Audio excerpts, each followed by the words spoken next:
कैसे हो सभी। देखिए आज फिर से हम आपके लिए ऑनलाइन क्लास लेकर आए हैं 10th क्लास के लिए मैथ क्लास 10th। ये यूपी बोर्ड और सीबीएसई बोर्ड दोनों के लिए है। ठीक है, हम आपको बाइलिंगुअल लैंग्वेज में पढ़ाएंगे। ठीक है, तो यहाँ पर हम आपको दोनों लैंग्वेज में पढ़ाने वाले हैं। फर्स्ट चैप्टर के बारे में हमने इसका इंट्रोडक्शन कराया था आपको। फर्स्ट वीडियो जो थी हमारी इस चैप्टर के, जो आपका रियल नंबर्स है, वास्तविक संख्याएं क्या होती हैं, इनके बारे में हमने आपको काफी अच्छे से समझाया था। तो जिन बच्चों ने अभी तक फर्स्ट वीडियो हमारी नहीं देखी है वो फर्स्ट वीडियो पर जाए और पहले उस वीडियो को देखें और उसके बाद फिर एक्सरसाइज करें। ठीक है, तो आज देखिए हम इसकी एक्सरसाइज 1.1 स्टार्ट करने जा रहे हैं जो आपके सिलेबस में है। तो हम केवल कंटेंट आपको क्लियर कराएंगे और जो आपका सिलेबस में है वही हम क्वेश्चंस और वही आपके जो टॉपिक्स हैं वही हम आपको कराने वाले हैं। ठीक है, तो काफी सिलेबस जो है आपका हटाया गया है इस बार। हर चैप्टर में से ही कोई एक्सरसाइज हटाई गई है तो कोई पूरा चैप्टर ही हटा दिया गया है 10th क्लास के मैथ में। तो हम आपको जो है फर्स्ट चैप्टर है वास्तविक संख्या रियल नंबर्स, इसकी जो फर्स्ट एक्सरसाइज थी वो हटा दी गई है। अब आपकी 1.1 के रूप में जो आई है ये वाली एक्सरसाइज आई है। जो पहले 1.2 होती थी अब वो 1.1 हो गई है। तो हम इसमें सबसे पहले आपको कुछ क्वेश्चंस कराएंगे और उन्हीं पर आधारित क्वेश्चनों के ऊपर हम बात करेंगे जो आपके एग्जाम में आने वाले हैं। तो काफी इंपॉर्टेंट होने वाली है ये वीडियो, तो हमारे साथ बने रहिए हमारे चैनल यूट्यूब स्टार एकेडमी 583 पर। ठीक है, तो देखिए ये है हमारा एक्सरसाइज 1.1, आपके बुक की पहली एक्सरसाइज है रियल नंबर्स की। उसमें जो है कुछ क्वेश्चंस हैं जो आपके एलसीएम और एचसीएफ पर आधारित है। जिसको एलसीएम और एचसीएफ अच्छे से आता है वो इन क्वेश्चंस को इजीली कर सकते हैं, और फैक्टर करने अच्छे से आते हैं तो उनके लिए तो फिर कुछ है ही नहीं। तो देखिए सबसे पहले हम आपको क्वेश्चन कराने वाले हैं। फर्स्ट क्वेश्चन है आपका 1.1 एक्सरसाइज का, निम्नलिखित संख्याओं को अभाज्य वर्णखंड के रूप में व्यक्त कीजिए। यानी कि यहाँ पर हमें कुछ प्राइम नंबर्स दिए हुए हैं और हम इन नंबर्स के प्राइम फैक्टर करने हैं। किसमें बदलना है इनको? हमें अभाज्य वर्णखंडों के रूप में इनके हमें प्राइम फैक्टर करने हैं। क्या करने हैं? अभाज्य वर्णखंड का मतलब होता है प्राइम फैक्टर्स। क्या करने हैं? इनके हमें प्राइम फैक्टर्स करने हैं। और प्राइम फैक्टर देखिए बहुत ही इजी होते हैं। और उसके बाद हमें बताना है निम्नलिखित संख्याओं को केवल यहाँ पर हमें इनके गुणनखंड करने हैं। किनमें क्या करने हैं? इनके केवल गुणनखंड करने हैं, वो भी कौन से? अभाज्य प्राइम फैक्टर्स। अब देखिए प्राइम फैक्टर हम करते कैसे हैं। जैसे कि हमें 140 दिया, सबसे पहले हम 140 ही लेते हैं। 140 के प्राइम फैक्टर क्या होंगे? देखिए आप सभी को पता है जिसके लास्ट में 0 आती है तो हमारा 2 से डिविजिबल हो सकता है। तो 2 से डिविजिबल हो जाएगा, 2 7 जा 14, 70 आ जाएगा। 2 3 जा 6, 2 5 जा 10। ठीक है, अब ये डिविजिबल है। इसके बाद हम इसको काट लेंगे 5 से, 5 7 जा 35 और 7 1 जा 7। अब देखिए इसके प्राइम फैक्टर आए क्या? पीएफ। पीएफ मतलब प्राइम फैक्टर। प्राइम फैक्टर क्या है इसके? 2 मल्टीप्लाई 2 मल्टीप्लाई 5 मल्टीप्लाई 7। ठीक है, ये इसके प्राइम फैक्टर हो गए। या हम इसको ऐसे भी लिख सकते हैं, 2 कितनी बार आया तो 2 की पावर 2 मल्टीप्लाई 5 और मल्टीप्लाई 7। इस तरह से भी हम इसको लिख सकते हैं। ठीक है, क्योंकि मल्टीप्लाई में जो पावर होती है वो ऐड हो जाती है। जो सेम नंबर होते हैं उनकी पावर क्या हो जाती है? ऐड हो जाती है। तो इस तरीके से हमें जो भी संख्याएं दी हुई हैं इस एक्सरसाइज में उनके हमें फैक्टर करके दिखाने हैं। कैसे? अभाज्य गुणनखंड या फिर जिनको हम प्राइम फैक्टर कहते हैं। तो पहला क्वेश्चन सभी को अच्छे समझ में आ गया होगा। ठीक है, एक बार फिर से समझ लेते हैं। देखिए सबसे पहले आपको टेबल अच्छे से लर्न होने बहुत जरूरी है, तभी आप पता लगा सकते हो कि कौन सा नंबर किससे डिविजिबल होता है। ठीक है, इसके लिए हम आपको एक अलग से वीडियोस बना देंगे।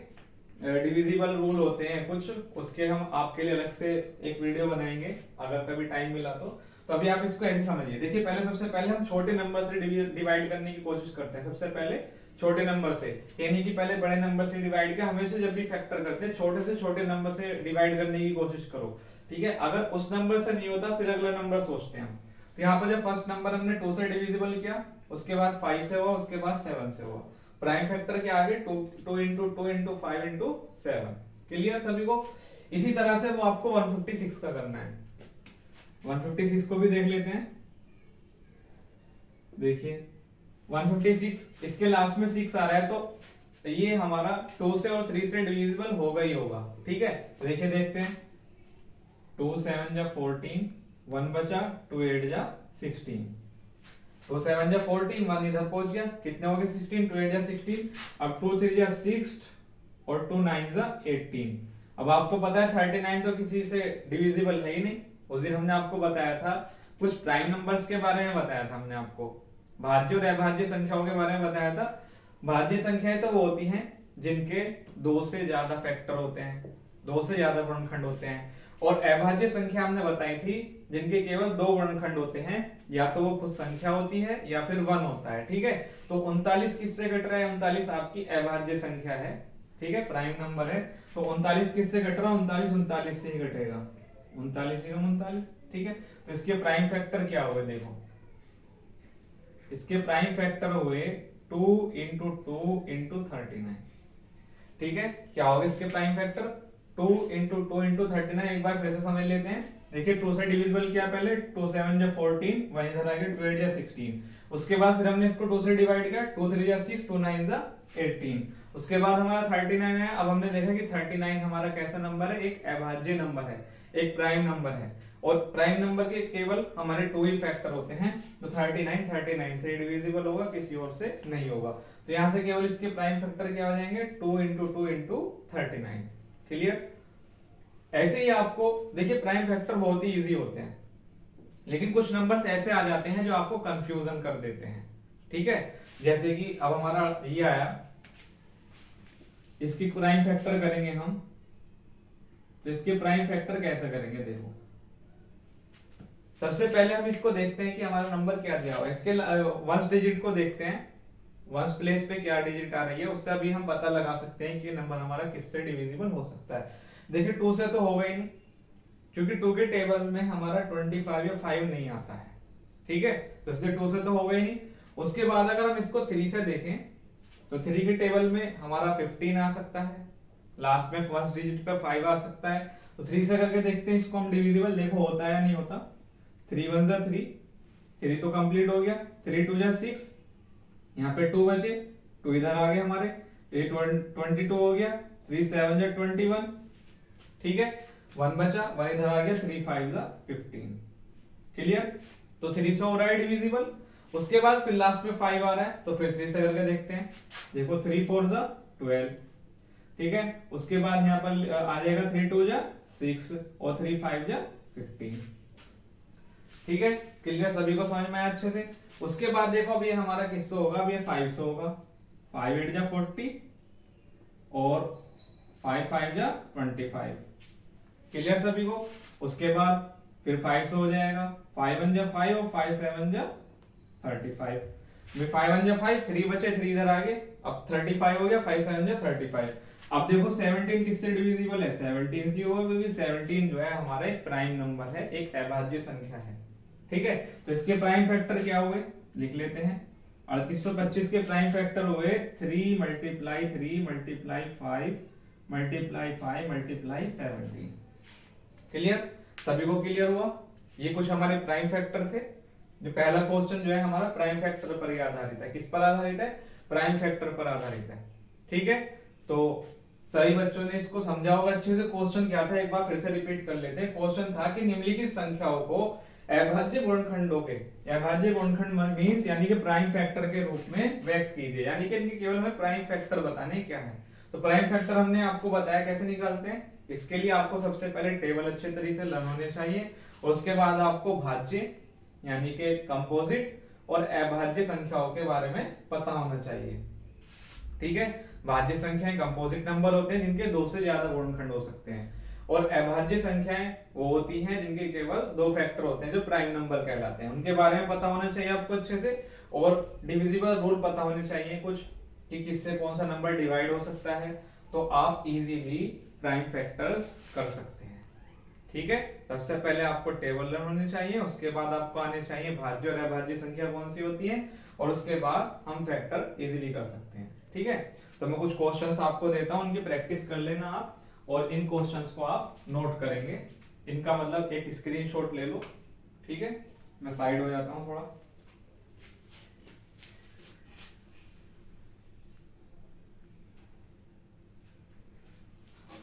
तो सभी ने इसका स्क्रीनशॉट ले लिया होगा, ठीक है।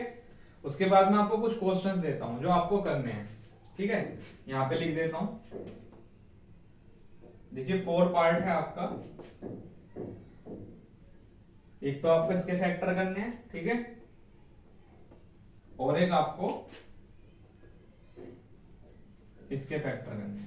ये दोनों नंबर आपको फैक्टर करने हैं, इनके प्राइम फैक्टर करके आपको दिखाने हैं, आपको इनकी प्रैक्टिस करनी है, ठीक है। और इनको भी एक बार आप खुद भी करके देखेंगे, जो क्वेश्चंस मैंने आपको कराए हैं, तो आपको अच्छे से प्रैक्टिस हो जाएगी। यहां से आपका 1 नंबर में क्वेश्चंस आपको मिल जाएगा, ठीक है। तो इसलिए आप इसको अच्छे से करें। आपका फर्स्ट क्वेश्चन कंप्लीट हो चुका है, तो मैं इसको रफ कर देता हूं, ठीक है।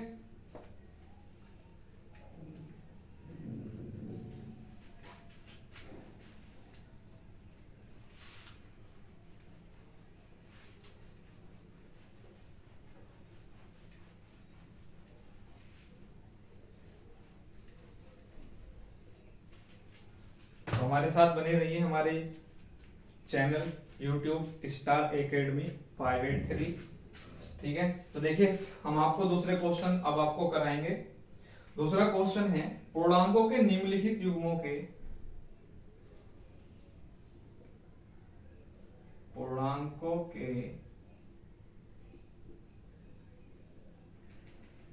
निम्नलिखित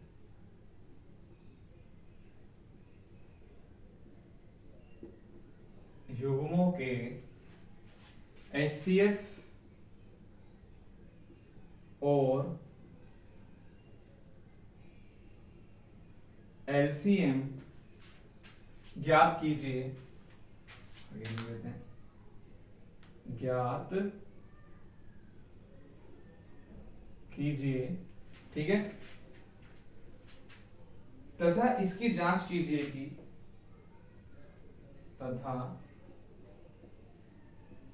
इसकी जांच कीजिए कि दो संख्याओं को गुणनफल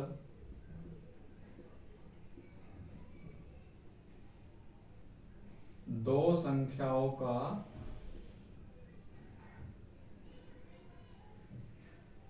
गुणनफल बराबर HCF गुणा LCM, ठीक है।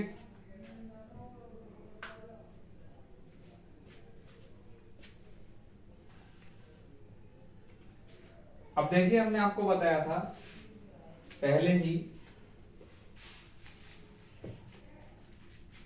ठीक है,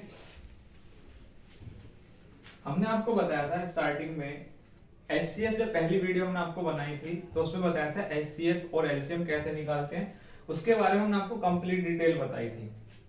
HCF जो होता है इसको कहते हैं हम में से, ठीक है, हाईएस्ट कॉमन फैक्टर।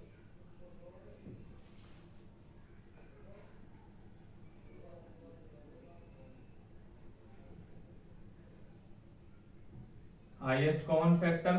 और एलसीएम का मतलब होता है लेस है, लघुत्तम समापवर्ती, या कहते हैं हम इसको least common multiple, least common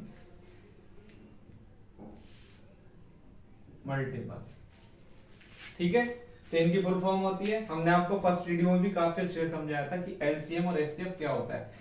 आपकी जो पहली एक्सरसाइज है वो इसी पर आधारित है, एचसीएफ और एलसीएम पर आधारित है। अब देखो क्वेश्चन क्या है, क्वेश्चन में बाद में लिखूंगा क्वेश्चन है क्या, जिसके ऑप्शन होंगे वो बाद में लिखूंगा, पहले हम क्वेश्चन को समझ लेते हैं। क्वेश्चन है पूर्णांकों के निम्नलिखित युग्मों के एचसीएफ और एलसीएम ज्ञात कीजिए। सबसे पहले जो भी हमें इंटीजर्स दिए हुए होंगे, जो भी पूर्णांक हमको दिए होंगे, उनके सबसे पहले हमें एचसीएफ और एलसीएम निकालना है। एचसीएफ अगर नहीं आता है तो आप सीख लेंगे, और एलसीएम आपको नहीं आता है तो वो भी अभी सीख लेंगे, ठीक है। सबसे पहले इसमें प्राइम फैक्टर दिए थे, जिसको प्राइम फैक्टर करने अच्छे से आते हैं, अभाज्य गुणनखंड करने अच्छे से आते हैं, वो एचसीएफ और एलसीएम इजीली निकाल सकते हैं, ठीक है। तो सबसे पहले हम यही करेंगे तथा इसकी जांच भी करेंगे कि दो संख्याओं का गुणनफल, यानी कि जो भी हमें इंटीजर्स दिए हुए हैं, जो भी संख्याएं हमको दी हुई हैं, अगर हम उनका गुणनफल करते हैं और जो इनके एचसीएफ और एलसीएम आता है निकल करके, जो संख्याएं हमको दी हुई है उनका गुणनफल और जो इनका एचसीएफ और एलसीएम आएगा उनका गुणनफल, वो दोनों बराबर होता है। अब कैसे, देखो जैसे कि हमें पहली संख्या दी हुई है 26 और 91, 26 एंड 91। ठीक है, अब सबसे पहले हम इसे क्या निकालेंगे, एचसीएफ और एलसीएम निकालेंगे। ठीक है, एचसीएफ देखो कैसे निकालते हैं, सबसे पहले हम इनके फैक्टर करते हैं, 26 के फैक्टर करते हैं। ठीक है, 26 तो करो 2 से डिविजिबल है, सीधा सी दिख रहा है 13, 13 बन जा 13, बहुत इजी है। ठीक है, तो 26 के फैक्टर क्या आ गए, सबसे पहले हमने इनके क्या किए, अभाज्य गुणनखंड किए प्राइम फैक्टर के। तो प्राइम फैक्टर क्या है, यहां से प्राइम फैक्टर आया हमारा 2। और एक बात और ध्यान रखना है, यहां से हमने आपको एक चीज और बताई थी, 1 जो होता है प्राइम फैक्टर करते समय 1 जरूर लिखें आप, क्योंकि बहुत सी जगह ऐसा देखा जाता है कि वहां से कोई नंबर कॉमन नहीं आता। जहां से कोई नंबर कॉमन नहीं होता है तो वहां पर 1 मल्टीपल में होता है और 1 सभी का कॉमन फैक्टर होता है, ये नोट करने वाली बात है। ठीक है, तो यहां से हम 1 मल्टीप्लाई 2 मल्टीप्लाई 13, तो यहां से क्या आ गया 26 के प्राइम फैक्टर 1 मल्टीप्लाई 2 मल्टीप्लाई 13। ऐसे ही हम करेंगे 91 के, 91 के फैक्टर भी कर लेते हैं। अब देखो 91 के कैसे करेंगे, सबसे पहले हमें दिख रहा है कि भी किसी से नहीं डिविजिबल हो रहा है, तो हम इसको 7 से देखते हैं। ठीक है, 7 1 जा 7 और 7 3 जा 21। सीधी सी बात है भाई, 13 के टेबल में आता है 91, 13 7 91, 37 जा 91 होते हैं। ये इसलिए तो कहा है आपको कि टेबल अच्छे से लर्न होने चाहिए, नहीं तो आप तो घूम जाओगे। और 13 बन जा 13।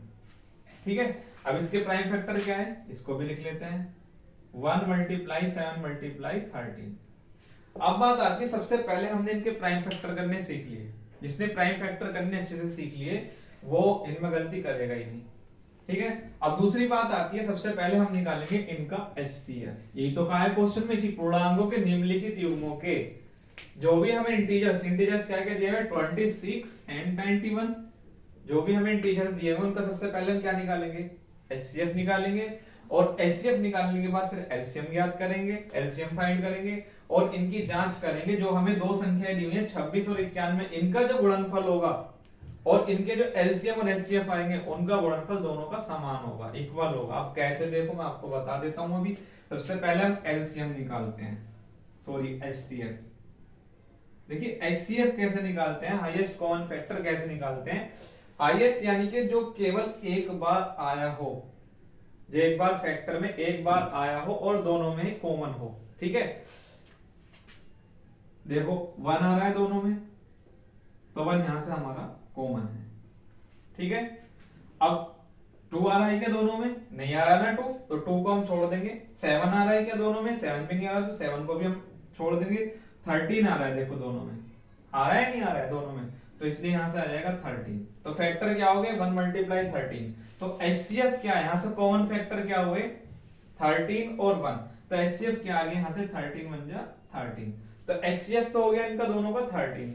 ठीक है, अब एलसीएम निकालेंगे। एलसीएम एलसीएम कैसे निकालते हैं, देखो एलसीएम निकालने के लिए जो हमारा कॉमन आया है उसको तो एक बार लिखते हैं और जो कॉमन नहीं है उसको भी लिख लेते हैं, ध्यान रहेगा। देखो एचसीएफ में तो जो केवल कॉमन फैक्टर होता है उसको लेकर लिखते हैं हम। जितने भी हमें इंटीजर्स या पूर्णांक दिए हुए हैं उनके प्राइम फैक्टर करने के बाद, जैसे हमने इनके प्राइम फैक्टर किए तो ये आए प्राइम फैक्टर। अब इनमें जो भी कॉमन है, देखो 1 दोनों में है तो एक बार लिख लेंगे, 13 दोनों में है तो एक बार लिख लेंगे, और बस बाकी सबको हम ऐसे छोड़ देते हैं जो कॉमन नहीं होता। तो इस तरीके से निकालते हैं हम एचसीएफ। तो एचसीएफ समझ में आया सभी को। ठीक है, अब आगे हमें क्या करना है, एलसीएम निकालना है। एलसीएम कैसे निकालेंगे, एलसीएम में हम क्या करते हैं, जो कॉमन होता है, जैसे कि कॉमन था 1 और 13 तो यहाँ पे एक ही बार लिखा जाएगा। ठीक है, और जो कॉमन नहीं है उनको भी लिख लेते हैं। तो 1 2 भी आ जाएगा, 7 भी आ जाएगा और क्या आ जाएगा हमारा 13 भी आ जाएगा। ठीक है, देखो जो कॉमन था उसको तो हमने एक बार लिख लिया और जो कॉमन नहीं था उसको हमने उनको भी लिख लिया सभी को। तो एलसीएम में सभी आ जाएंगे, 7 2 जा 14, 14 मल्टीप्लाई 13, इनकी मल्टीप्लाई कर लो कितना आएगा 14 13 की मल्टीप्लाई कर लो। देखो मैं बताता हूं आपको, 3 4 जा 12, 3 1 जा 3 3 जो 12, 3 कम 3 और 1 4। ठीक है,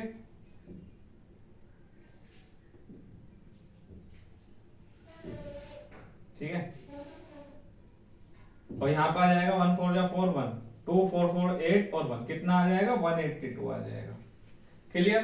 तो एलसीएम एचसीएफ जो है इनका 13 आया और एलसीएम जो है वो कितना आया 182 आया। क्लियर सभी को। ठीक है, तो यहां से सभी का एचसीएफ 13 आएगा और एलसीएम कितना आएगा 182। तो समझ में एलसीएम और एचसीएफ कैसे निकालते हैं। एचसीएफ में तो जो कॉमन होता है केवल हम उसको लेकर लिखते हैं एक बार, और एलसीएम में क्या करते हैं हम, जो हमारा कॉमन होता है उसको तो हम एक ही बार लिखते हैं और जो कॉमन नहीं होता उसको भी लिख लेते हैं। ठीक है, तो इस तरीके से अब जो भी हमें संख्या दी हुई है, देखो उसने कहा तथा इसकी जांच कीजिए दो संख्याओं का गुणनफल। अब इन संख्याओं का अगर हम गुणनफल करते हैं, 26 और 91 ये दो संख्याएं तो दी हुई हैं, 26 और 91 का गुणनफल करो कितना आएगा, 6 कम 6, 6 नीम 54। ठीक है, यहां से करो 2 कम 2 और 2 नीम 18, 6 4 और 2 6, 8 और 5 13, 1 और 1 2, तो कितना आ गया यहां से 2366। ठीक है, दो संख्याओं का गुणनफल यानी कि जो हमें दी हुई थी उनका गुणनफल कितना आया, तो पहले ये लिख लेते हैं दो संख्याओं का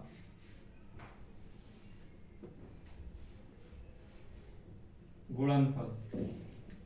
तो दो संख्याओं का गुणनफल हमारा कितना है, यहां से जो हमने दो संख्याएं ली थी कौन कौन सी ली, 26 और 91, दोनों गुणनफल कितना है 2366। ठीक है, अब अगर हम जो हमारा एलसीएम और एचसीएफ आया है, एचसीएफ 13 आया, एचसीएफ 182 आया, अब अगर इनका गुणनफल हम करेंगे तो इनका गुणनफल भी यही आना चाहिए, क्योंकि इसने साफ साफ कह दिया कि दो संख्याओं का गुणनफल यानी कि जो भी हमें दी हुई है उनका गुणनफल और जो आपका एचसीएफ और एलसीएम आया उनका गुणनफल दोनों क्या होंगे, बराबर होंगे। ये चीज भी हमें इसमें दिखानी है।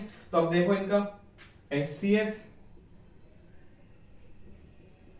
गुणा एलसीएम बराबर, लिखो एचसीएफ कितना आया था हमारा 13, यहां लिखो एचसीएफ की जगह, और एलसीएम हमारा कितना आया था 182।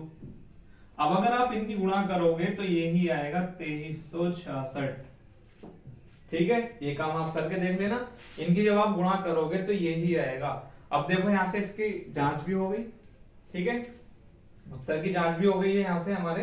अब क्वेश्चन समझते हैं एक बार फिर से। देखो क्वेश्चन क्या था, क्वेश्चन था पूर्णांकों के निम्नलिखित युग्मों के एचसीएफ और एलसीएम ज्ञात कीजिए। सबसे पहले हमने क्या किया, प्राइम फैक्टर किए।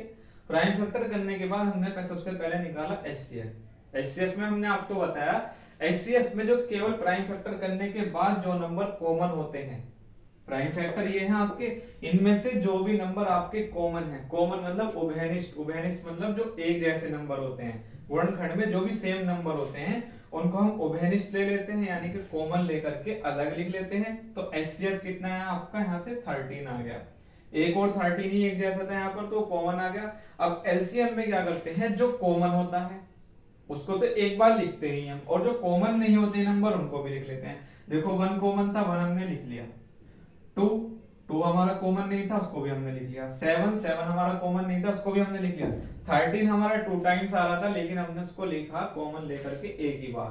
तो ये ध्यान रखना है, एचसीएफ निकालोगे जो कॉमन होगा तो एक नंबर एक ही बार लिखा जाएगा कॉमन, और केवल कॉमन वाले नंबर एचसीएफ में हम लेते हैं, उन्हीं की गुणा करके जो भी आता है वो हमारा एचसीएफ होता है।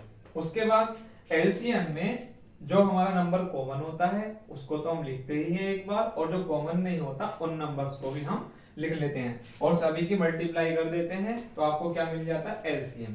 यहां तक तो हमारा काम हो गया, देखो यहां तक तो हमने कर लिया। ठीक है, ये हमारा कंप्लीट हो गया, एचसीएफ और एलसीएम हमने निकाल लिया। अब उसने बाद में और एक बात कही थी, इसकी जांच भी कीजिए कि दो संख्याओं का गुणनफल, यानी कि जो भी हमें दो संख्या दी हुई है उनका गुणनफल, गुणनफल क्या है इन दोनों संख्याओं का 2366 जो हमें संख्याएं दी हुई थी, और इनका जो एचसीएफ और एलसीएम का जो गुणनफल आएगा वो दोनों बराबर होगा। अब जब हमने यहां से एचसीएफ निकाला था और एलसीएम निकाला था, तो इनका जब हमने गुणनफल किया तो इनका गुणनफल भी हमारा किसके बराबर आया, दो संख्याओं के गुणनफल जो हमको दी हुई थी। क्लियर। तो सभी क्वेश्चनों में आपको ऐसे ही करना है, ये क्वेश्चंस आपको 100% एग्जाम में मिलेगा। Very very very important question. ठीक है, तो इस टाइप का क्वेश्चन आपको एग्जाम में 100% मिलने वाला है। 2 या 3 नंबर में आपको एक क्वेश्चन मिल सकता है। तो आप इसकी अच्छे से प्रैक्टिस करें, और भी क्वेश्चंस मैं आपको प्रैक्टिस के लिए देता हूं, तो आप प्रैक्टिस करेंगे। ठीक है, इस क्वेश्चन का स्क्रीनशॉट ले लेंगे सभी। मैं साइड हो जाता हूं।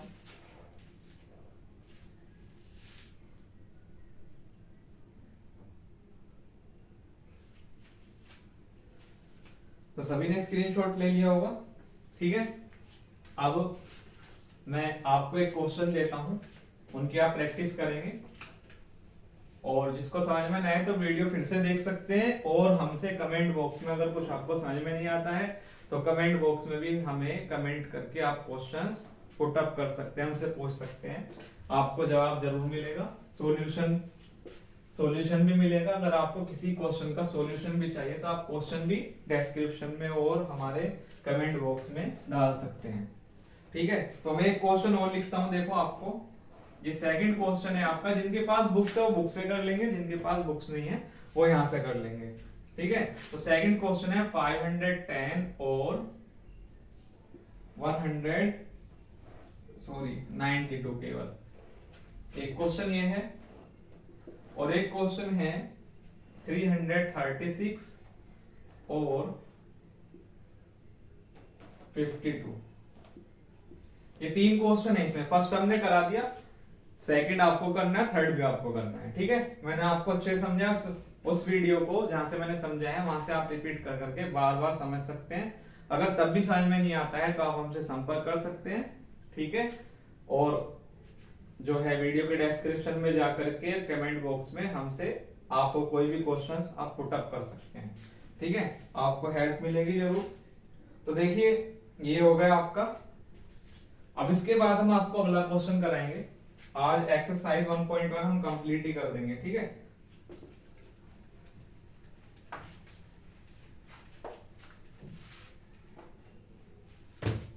तो देखिए अब क्वेश्चन नंबर,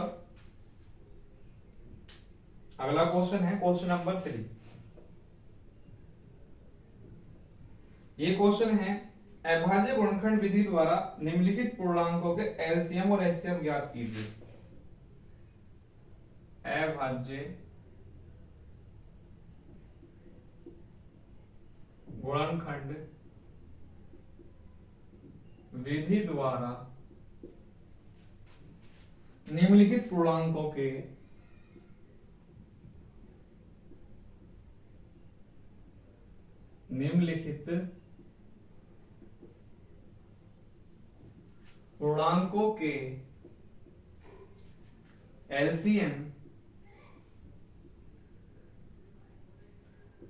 एलसीएम और एचसीएफ ज्ञात कीजिए। तो मैं क्वेश्चन लिखता हूं यहां पर। ठीक है, ये है 12, 15 एंड 21। देखिए जब हमने पहला क्वेश्चन किया था उसमें हमने प्राइम फैक्टर करने सिखाए थे आपको। प्राइम फैक्टर करने सभी को आ गए होंगे। ठीक है, प्राइम फैक्टर में क्या होता था, वहां पर हम केवल फैक्टर करने सीखे थे। अब यहाँ पर भी हमको अच्छे से प्राइम फैक्टर करने आने चाहिए। यहाँ पर हमको 3 इंटीजर दिए हुए हैं। इससे पहले क्वेश्चन में हमें 2 इंटीजर दिए हुए थे, और यहाँ पर हमें 3 इंटीजर दिए हुए हैं। तो हमें चाहे कितने भी इंटीजर दिए हुए हो, 2 हो या 3 हो, ठीक है, हमको करने प्राइम फैक्टर से ही है। अब प्राइम फैक्टर सबसे अच्छा मेथड होता है एलसीएम और एचसीएफ निकालने का। ठीक है, इस मेथड से ही हम एलसीएम और एचसीएफ निकालते हैं। ठीक है, तो देखिए मैं आपको बताता हूं कैसे निकालते हैं। अभी एक सेकंड बस। देखिए यहां पर सबसे पहले तो हमें क्या करना है, जो भी हमें क्वेश्चन में संख्याएं दी हुई है, जो भी इंटीजर दिए हुए हैं, उनके सबसे पहले हम क्या करेंगे, उससे साफ साफ कह दिया कि इनके जो हमें गुणनखंड करने हैं अभाज्य गुणनखंड विधि से करने हैं, प्राइम फैक्टर से करने हैं। किससे करने, प्राइम फैक्टर मेथड से करने हैं। अब प्राइम फैक्टर मेथड से कैसे करेंगे, देखो सबसे पहले बहुत इजी है, सिंपल है। सबसे पहले हम इनके प्राइम फैक्टर ही कर लेते हैं। लो भैया 12 के फैक्टर कर लेते हैं हम। 12 के फैक्टर आएंगे 2 6 जा 12, 2 3 जा 6, 3 1 जा 3। इससे इजी भी क्या कुछ और हो सकता है क्या, ये तो बहुत ही इजी है ना। 12 के प्राइम फैक्टर के आगे देखो मैं लिख लेता हूं यहाँ पर, ये आएंगे 1 मल्टीप्लाई 2 मल्टीप्लाई 2 मल्टीप्लाई 3। 1 सभी में लिखना है, आपको मैं बता चुका हूं इसका रीजन क्यों। अब कर लेते हैं हम 15 के भी कर लो भैया 15 के ही बहुत इजी हैं। 3 5 जा 15 और 5 1 जा 5। देखो कितना इजी है ना, ये दो स्टेप में प्राइम फैक्टर पूरे हो जाते हैं। देखो अब लिखेंगे पीएफ, पीएफ का मतलब प्राइम फैक्टर तो 1 मल्टीप्लाई 3 मल्टीप्लाई 5। इजी है, वेरी इजी। 21 के भी कर लो नहीं आता तो समझ लो, यहाँ पर देख लो, इधर देखो 3 7 जा 21 और 7 1 जा 7। इनसे भी इजी कुछ और हो सकता है क्या? नहीं हो सकता, इतने इजी प्राइम फैक्टर हैं। अब देखो कैसे लिखेंगे इसको हम, इसके भी प्राइम फैक्टर लिख लेते हैं। इसके प्राइम फैक्टर आए 1 हम जरूर लिखेंगे, 1 बोल रहे हम, देखो 1 मल्टीप्लाई 3 मल्टीप्लाई 7। ठीक है, ये इसके प्राइम फैक्टर आ गए तीनों नंबर्स। या 3 इंटीजर्स, बस एक इंटीजर फालतू ही तो दिया है, करना तो हमको ऐसे ही है। अभाज्य गुणनखंड विधि से हम इनके क्या निकाल ले, एलसीएम और एचसीएफ ही तो निकालने हैं, तो इतना घबराने की क्या बात है। देखो यहाँ पर जब आपको समझ में आ रहा है तो आपको ये भी समझ में आ जाएगा। सबसे पहले हम इनका निकालेंगे एलसीएम। एलसीएम, चलो एलसीएम दिया हुआ है तो पहले एलसीएम ही निकाल लेते हैं, कोई भी निकाल लो। हमने क्या बताया था, एलसीएम में जो कॉमन होता है वो तो एक बार लिखा जाता है, और जो कॉमन नहीं होता है उसको भी हम लिख लेते हैं। अब सबसे पहले देखो 1 तो तीनों में ही आ रहा है ना, 1 तो तीनों में ही आ रहा है, तो 1 को तो हम लिखेंगे जरूर। अब देखो क्या 2 तीनों में आ रहा है? नहीं आ रहा ना, तो 2 को लिखो। अब देखो यहाँ पे 2 2 बार आ रहा है, इसी में ही आ रहा है, तो 2 2 बार लिखा जाएगा। ठीक है, अब 3 देखो, 3 तीनों में आ रहा है, देख लो चाहे ये आ रहा 3 तीनों में है, तो 3 को भी हम एक बार लिखेंगे। ठीक है, क्योंकि कॉमन है, तीनों में है। अब देखो 5 आ रहा है क्या तीनों में? नहीं आ रहा, 5 को भी लिख लो एक बार। 7 आ रहा है क्या तीनों में? 7 भी नहीं आ रहा, तो 7 को भी एक बार लिख लो। हमने क्या बताया था, जो कॉमन होता है उसको तो हम एक बार लिखते ही हैं एलसीएम में, और जो कॉमन नहीं होता उनको भी हम लिख लेते हैं। क्लियर यहां से सभी को? कोई कंफ्यूजन किसी को? ठीक है, तो कोई कंफ्यूजन नहीं होना चाहिए। अब सबसे पहले हम इनकी मल्टीप्लाई कर लेते हैं। यहाँ से एलसीएम क्या आएगा, देखो 2 2 12, 2 दूनी 4, 4 तिया 12 और 12 पंजे 60, और 60 सत्ते कितने होते हैं? 6 सत्ते 42, जीरो लगा दो आगे, 420 हो जाएगा। 420 नंबर है, आप नहीं है 420, कभी आप समझने लगे। ठीक है, तो 420 कितना आ गया इसके, इसका जो एलसीएम आया हमारा कितना आया? 420 आया। ठीक है, क्लियर सभी को? यहाँ तक क्लियर हो रहा है ना? अच्छी बात है अगर हो रहा है तो। ठीक है, अब सिंपल सी बस एलसीएम तो हमने फाइंड कर लिया, ये तो फाइंड कराया भाई, एलसीएम और एचसीएफ ही तो निकलवा रहा है बस, और तो कुछ करा ही नहीं रहा इसमें, ये भी नहीं कर सकते क्या? अब लिख लो एचसीएफ। एचसीएफ देखो क्या आ रहा है, एचसीएफ तीनों में बस देख लो भैया क्या कॉमन है, इससे आसान मैं नहीं समझता कुछ भी होगा। 1 तो तीनों में है ही, 2 है क्या तीनों में? नहीं है, तो 2 को छोड़ दो। 3 आ रहा है तीनों में, हाँ तो लिख लो। ठीक है, इसके बाद बात खत्म ही हो जाती है, क्योंकि तीनों में और कोई नंबर कॉमन ही नहीं है, और जब तीनों में कोई नंबर कॉमन ही नहीं तो भैया इसको बस हम ऐसे लिख देंगे 3 1 जा 3। तो एचसीएफ कितना आ गया इसका? 3 आ जाएगा। ठीक है, तो ऐसा क्वेश्चन भी आपको एग्जाम में देखने के लिए मिल सकता है, 1 या 2 नंबर में आपका आ सकता है। ठीक है, तो इसको भी अच्छे से समझें और अच्छे से इसकी तैयारी करें। ठीक है, और भी कुछ क्वेश्चंस मैं आपको लिख देता हूं, इनको आप प्रैक्टिस कर लेना, और चाहे कैसा भी क्वेश्चन आ जाए, नंबर चाहे आपको इंटीजर्स कुछ भी दिए हो, मेथड आपके यही रहेंगे जो मैंने बताए हैं। ठीक है, इससे अलग आपको फर्स्ट एक्सरसाइज में से कोई क्वेश्चन नहीं आने वाला। यहाँ से आपके 3 टाइप के ही क्वेश्चन बनने हैं जो मैंने अभी बताया आपको, तो बस इन क्वेश्चनों की प्रैक्टिस करते रहना आप, जो मैं आपको दे रहा हूँ 17, 23 और अगला नंबर क्या है 29। देखो तीनों तो प्राइम नंबर ही हैं, अभाज्य संख्या है, इनका तो करना बहुत ही इजी होगा, इसे बताऊंगा चलो मैं आपको। ठीक है, अभी बताता हूं। और अगला क्वेश्चन है इसमें ही आपका 8, 9 और 25। इसे मत समझना कि इसे मैं करूंगा क्वेश्चन को, थर्ड को, इसको आपको ही करना है। कभी खुश हो रहे हो कि इसे भी मैं ही करूंगा, मैं कराऊंगा केवल सेकंड पार्ट, और उसका भी रीजन अभी बताऊंगा क्यों कराऊंगा। ठीक है, तो आप इसका स्क्रीनशॉट ले लो एक, मैं साइड हो जाता हूं थोड़ा।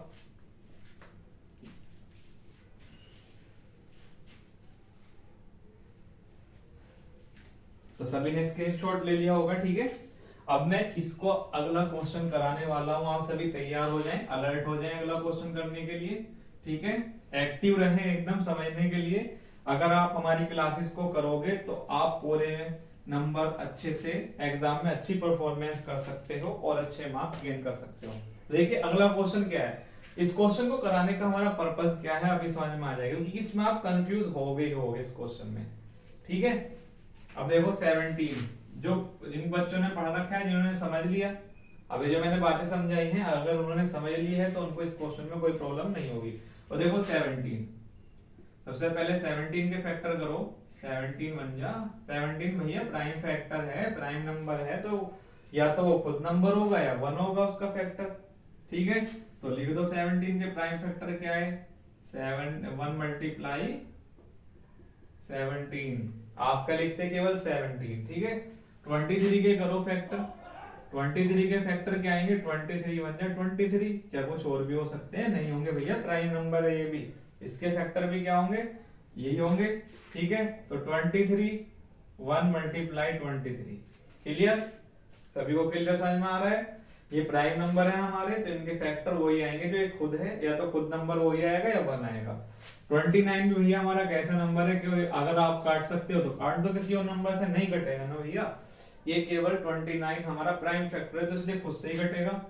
29 मतलब 29, तो इसके प्राइम फैक्टर क्या होंगे हमारे 29 के, ये ही होंगे 1 मल्टीप्लाई 29। ठीक है, अब देखो सबसे पहले एलसीएम निकाल लेते हैं। एलसीएम थोड़ा मल्टीप्लाई करनी पड़ेगी आपको, थोड़ी तो मेहनत करोगे ना। देखो तीनों में क्या कॉमन है, 1 तो है ही, 1 को एक बार लिख लेंगे। अब जो कॉमन नहीं है उनको भी लिख लो, 7 मल्टीप्लाई 23 मल्टीप्लाई 29। अब इनकी मल्टीप्लाई कर लो, सबसे पहले मल्टीप्लाई करेंगे 23 और 17 की कर लेते हैं। ठीक है, 7 21, हासिल लगे 2, 7 दूनी 14 और 2 16। ठीक है, 1 3 3, 1 दूनी 2, 1 6 3 9, 2 और 1 3, 391 आ गया। अब जो है उसके 29 में कर दो, तो 29 में करते हैं, 9 कम 9, 9 में 81, हासिल लगे 8, 9 27, 27 और 8 कितने हो गए 35। ठीक है, 2 कम 2, 2 18, 2 6 और 1 7, तो कितना आ गया 9, 2 और 1 3, 8 और 5 13, 7 और 3 10 और 1 11। तो यहां से आ जाएगा भैया एलसीएम आपका 11339।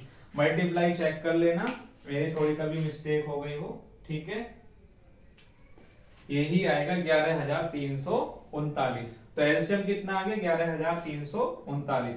समझ में एलसीएम कैसे निकालेंगे, जो हमारा कॉमन है उसको एक बार लिखेंगे, जो कॉमन नहीं है उनको भी हम लिख लेते हैं एक बार। ठीक है, और सभी की मल्टीप्लाई कर देते हैं, ये हो जाता है आपका एलसीएम।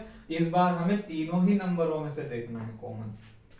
ठीक है, एलसीएम तीनों ही नंबरों का निकालना है। और अब अगला हमें क्या निकालना है, एचसीएफ तो रह गया, इसको क्यों बोल रहे हो भाई, एचसीएफ भी तो निकाल लो।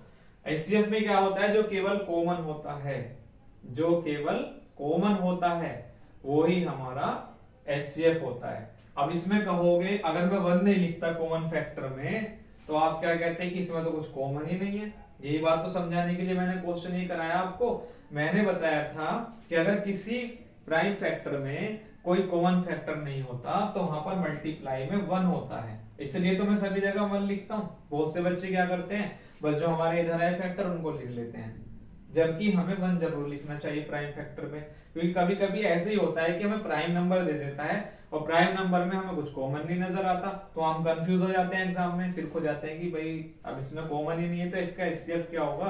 फिर वहां बैठ के सोचते रहते हैं वहां क्वेश्चन गलत हो जाता है।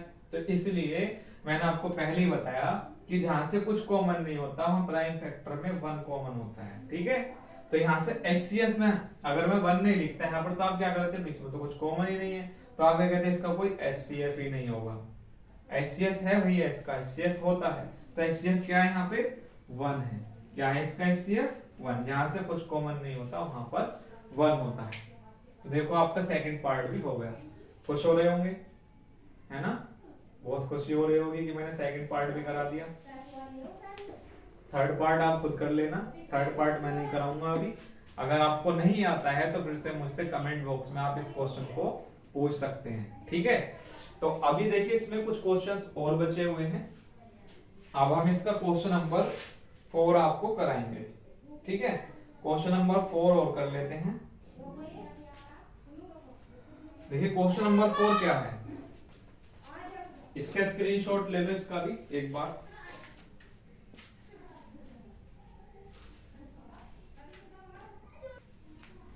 तो सभी ने स्क्रीनशॉट ले लिया होगा इसका, ठीक है। अब देखिए मैं इसका अगला क्वेश्चन कराऊंगा आपको, क्वेश्चन नंबर 4। काफी इंपॉर्टेंट क्वेश्चन है, तो इसको अच्छे से समझेंगे और भी ज्यादा। बहुत ही इंपॉर्टेंट, आपके यूपी बोर्ड एग्जाम के लिए बहुत ही ज्यादा इंपॉर्टेंट है, और सीबीएसई बोर्ड के लिए भी क्वेश्चंस काफी इंपॉर्टेंट है जो हम करा रहे हैं आपको, ठीक है। अब देखिए इसका जो है क्वेश्चन नंबर 4 क्या है। सबसे पहले हम क्वेश्चन लिखेंगे, क्वेश्चन नंबर 4 ये है HCF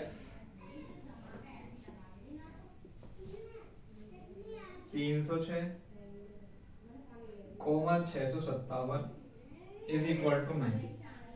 जो हमें HCF दिया है वो तो ये दिया हुआ है, जैसे क्वेश्चन दिया है मैं आपको ऐसे लिख रहा हूं, ठीक है। एलसीएम जो हमको दिया हुआ है 306 और 657 ज्ञात कीजिए, ये हमें ज्ञात करना है, ठीक है। अब देखो कैसे ज्ञात करेंगे ये आप अब समझेंगे, ठीक है। देखो यहां से हमें HCF दिया हुआ है 9, दो संख्याओं का। इनका मतलब है जो ब्रैकेट में लिखी हुई है इनसे कंफ्यूज मत होना। यहाँ पे हमें दो इंटीजर दिए हुए, इन दोनों इंटीजरों का जो हमें HCF दिया हुआ है वो 9 दिया हुआ, और यहाँ से एलसीएम निकलवा रहा है इन संख्याओं का। देखिए कैसे करते हैं, यहाँ से एक फॉर्मूला होता है, बहुत ही ज्यादा इंपॉर्टेंट क्वेश्चन है आपके एग्जाम के लिए। ये क्वेश्चन तो आएगा ही आएगा आपका एग्जाम में, ठीक है। देखो एक फॉर्मूला होता है, पहली संख्या पढ़ा होगा आपने, गुणा दूसरी संख्या, या फिर ऐसे भी लिख लेते हैं हम इसको, दो संख्याओं का गुणनफल बराबर HCF गुणा LCM, ठीक है। अब यहां पे हमें पहली संख्या क्या दी हुई है, देखो 306, दूसरी संख्या क्या दी हुई है 657, तो रखो। HCF हमें कितना दिया हुआ है 9 दिया हुआ है, और LCM हमें इन दोनों संख्याओं का क्या करना है वो निकालना है। तो LCM को हम ऐसे लिखेंगे, जो हमें निकालना होता है इसको हम ऐसे लिख लेते हैं, बस इसको सीधा करके लिख लो।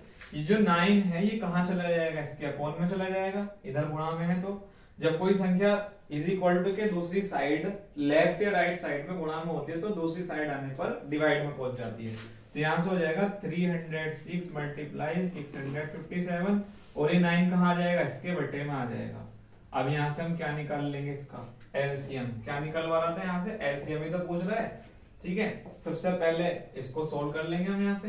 देखो किसी से नंबर से कट रहे हैं या नहीं कट रहे हैं, 3 से काट लो, 3 3 जा 9, 3 2 जा 6, 3 1 जा 3, 2 बचे, 3 9 जा 27, डिवाइड हो गया, ये भी कट जाएगा, 3 7 जा 21 और 3 3 जा 9, डिवाइड हो गया, बचा क्या 306 मल्टीप्लाई 73 और इज इक्वल टू एलसीएम। इसको सीधा करके लिख लेंगे बस इधर से, तो एलसीएम इधर से लिख लो, एलसीएम इज इक्वल टू गुणा कर लो बस 306 और गुणा 73, 3 6 18 हासिल लगाए तो ऐसे आ जाएगा, क्योंकि 0 की 0 3 की 0 मल्टीप्लाई करेंगे 0 आएगा, 1 ऐसे आ जाएगा, 3 3 जा 9, 7 की कर लो 7 6 42 हासिल लगे 2 2 ऐसे आ जाएगा, क्योंकि 0 में करेंगे तो 0 ही आएगी, और 7 तिया 21, बस इनको ऐड कर लो, 8 2 और 1 3, 9 और 2 11, 1 और 1 2, तो यहाँ से आ जाएगा 22,138। कितना आ जाएगा 22,138। तो इसका जो एलसीएम आएगा कितना आएगा 22,138। तो ये कैसे है, जब आपको दो संख्याओं का एचसीएफ दिया हो और पहली संख्या दूसरी संख्या हमें दी हो तो उनका गुणनफल करके एलसीएम निकाल लेते हैं। अब देखो इसी क्वेश्चन से यहाँ से आपके कितने क्वेश्चन बन सकते हैं, यहाँ से आपसे एचसीएफ भी पूछ सकता है, एक क्वेश्चन तो आपका बनेगा यहाँ से जो हमने आपको कराया, पहली संख्या पूछ सकता है, दूसरी संख्या भी पूछ सकता है, ठीक है। तो ये सारी चीजें इसमें एक्सरसाइज में आपका क्वेश्चन यहाँ से बन सकता है, पहली संख्या पूछ लेगा या तो, या दूसरी संख्या पूछ लेगा, या एचसीएफ भी पूछ सकता है, और एलसीएम वाला हमने आपको करा ही दिया। फॉर्मूला आपका यही लगेगा, चाहे कोई सा भी क्वेश्चन आ जाए आपका, चाहे पहली संख्या निकालने के लिए आए या दूसरी संख्या निकालने के लिए आए या एचसीएफ निकालने के लिए आए, और एलसीएम वाला तो मैंने आपको समझा ही दिया है। ठीक है, समझ में आ गया वो सभी को अच्छे से? तो इसका एक स्क्रीनशॉट ले लेंगे। ठीक है,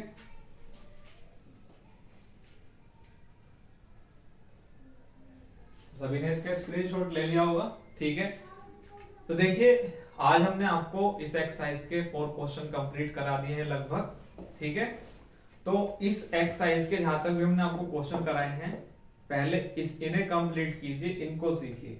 उसके बाद हम इसमें जो क्वेश्चन बचे हुए इस एक्सरसाइज में और अगली एक्सरसाइज भी हम कराएंगे, उनको इसके बाद स्टार्ट करेंगे। तो सबसे पहले आप इनकी प्रैक्टिस कीजिए। तो वीडियो को ज्यादा बड़ी ना करते हुए और आपको ज्यादा से ज्यादा समझाने की कोशिश करूंगा। ऐसे ही हमारे साथ बने रहिए हमारे YouTube स्टार एकेडमी 583 चैनल पर। ठीक है, और हमारे चैनल को सब्सक्राइब करें, हमारे वीडियो को लाइक करें और हमारे वीडियोस को ज्यादा से ज्यादा शेयर करें। ठीक है, तो ये आपको समझ में आ गया होगा अच्छे से। तो सभी को